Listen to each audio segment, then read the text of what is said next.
আসসালামু আলাইকুম। অনেক বছর পর চিকেন বিরিয়ানি করব। মানে মুরগির মাংস দিয়ে বিরিয়ানি রান্না করব। নরমালি বিরিয়ানিটা আমি খুবই কম রান্না করি। বেশিরভাগ কিনেই খাওয়া হয় যেহেতু ২ জন মানুষ, কোনো গেস্ট আসে না ওইভাবে। আর রান্না করলেও আমার হচ্ছে মানে গরুর মাংসের যে বিরিয়ানিটা সেটা একটু রান্না করা পড়ে। তো মুরগির বিরিয়ানি রান্না করছি বহু বছর পর। তো চলেন আপনাদের সাথে শেয়ার করি। ফার্স্টে আমি যেটা করেছি, আমি এখানে একটু পেঁয়াজটাকে লাল লাল করে ভেজে এর মধ্যে আমি হচ্ছে আদা রসুনের পেস্ট দিয়েছি। সাথে একটু মরিচের গুঁড়া, জিরার গুঁড়া দিয়ে মশলাটাকে ভালোভাবে কষিয়ে নিয়েছি। নিয়ে সামান্য একটু পানি দিয়ে তার মধ্যে আমি বিরিয়ানির যে রেডিমেড মশলা থাকে সেটা দিয়ে দিয়েছি। এরপর এটাকে ভালোভাবে নেড়েচেড়ে এর মধ্যে আমি চিকেনগুলোকে দিয়ে দিয়েছি। চিকেনগুলো ধুয়ে মানে ভালো করে ঝরিয়ে রেখেছিলাম, পানিটা যেন ঝরে যায়। তো এটাকে নেড়ে চেড়ে তারপর আমি এর মধ্যে আবার টুকরো করে আলু কেটে রেখেছি, সেটাও দিয়ে দিয়েছি।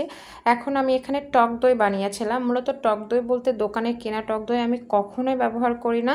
তো আমি এখানে গুঁড়ো দুধ গুলিয়ে তার মধ্যে একটু লেবু চিপিয়ে দিয়েছিলাম। এটাতে যে টকটা হয়েছে, টক দইটা আর কি হয়েছে, সেটা এর মধ্যে দিয়ে ভালো করে নেড়েচেড়ে নিলাম। তো মাংসটা যখন একদমই হয়ে গেছে, মানে মুরগির যে গোশটা সেটা একদমই সফট হয়ে গেছে, সিদ্ধ হয়ে গেছে, তার মধ্যে আমি এই যে ধুয়ে রাখা চালটাকে দিয়ে দিয়েছি। চালটাকে আমি প্রায় ১৫-২০ মিনিট আগে ভিজিয়ে রেখেছিলাম। তো ভালো করে পানি ঝরিয়ে এটাকে দিয়ে মশলার সাথে খুব ভালোভাবে নেড়েচেড়ে শুকিয়ে নিতে হবে। মানে ঝোলটা যে ছিল সেটা আমি শুকিয়ে নিয়েছি। এখন যেটা করেছি, গরম পানি দিয়েছি। বিরিয়ানি, পোলাও এটাতে গরম পানি মাস্ট ইউজ করতে হবে। গরম পানি দিলে খাবারের স্বাদটাই অন্যরকম হয়। তো এই তো খুব ভালোভাবে নেড়ে চেড়ে পাশে যা লেগেছিল সেগুলোকে আমি খুন্তি দিয়ে নাড়িয়ে নেড়িয়ে মিশিয়ে দিচ্ছিলাম ঝোলের সাথে। তো এখন এই মানে পানিটা কিন্তু অলরেডি ফুটে গেছে, যেহেতু এটা গরম পানি ছিল। তো আমি যেটা করলাম, কিছুটা কাঁচামরিচ ছিটে এটাকে ঢাকনা দিয়ে একদম নিভু আঁচে রেখে দিয়েছি প্রায় ২০ মিনিটের মতো। ২০ মিনিট পরে দেখেন আমার বিরিয়ানিটা কতটা ঝরঝরে হয়েছে। আর এটা কিন্তু 99% হয়ে গেছে। বাকি যে 1% ছিল সেটাকে আমি একদমই ডিমো করে রেখে দিব খাওয়ার আগ পর্যন্ত। তো এটা কিন্তু একদম রেডি হয়ে গেছে, মানে প্রপারলি কুক হয়েছে একদম। মাংসটা দেখেন খুন্তির নাড়াতেই উঠে উঠে আসছে, মানে ছাড়িয়ে যাচ্ছে আর কি। তো বিরিয়ানির চালটাও মানে খুব ঝরঝরে হয়েছে, দেখে এত লোভনীয় লাগছিল, বাট খাওয়ার পরে এত বেশি মজা হয়েছে।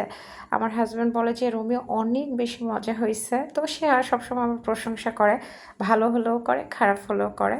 তো এখন হচ্ছে আমাদের মানে বাসার মধ্যে সব থেকে যে বড় মুরব্বি আমাদের আম্মা যান, তাকে হচ্ছে খাবার দিব, মানে আমার কন্যাকে, আমার মেয়েকে, আমার কলিজার টুকরাকে। তো ওকে, ও হচ্ছে যেটা সত্যি কথা, বিরিয়ানিটা অত বেশি পছন্দ করে না। ও খাওয়ার মধ্যে একটু গোশটাই, মানে মুরগির গোশটাই পছন্দ করে। সেটা সাদা পোলাও দিয়ে হলে বেশি মজা, বা সাদা ভাতের সাথে।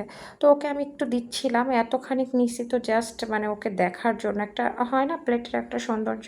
তো ওকে আমি দেখাচ্ছিলাম যে আম্মু এটা দিয়ে এটা দিয়ে। ও খুব মানে কিউরিয়াসিটি, হ্যাঁ মা এটা দাও। তো এই তো, কেমন লাগলো আমার ভিডিওটি? ভালো লাগলে লাইক দিয়ে দিবেন। Bye bye.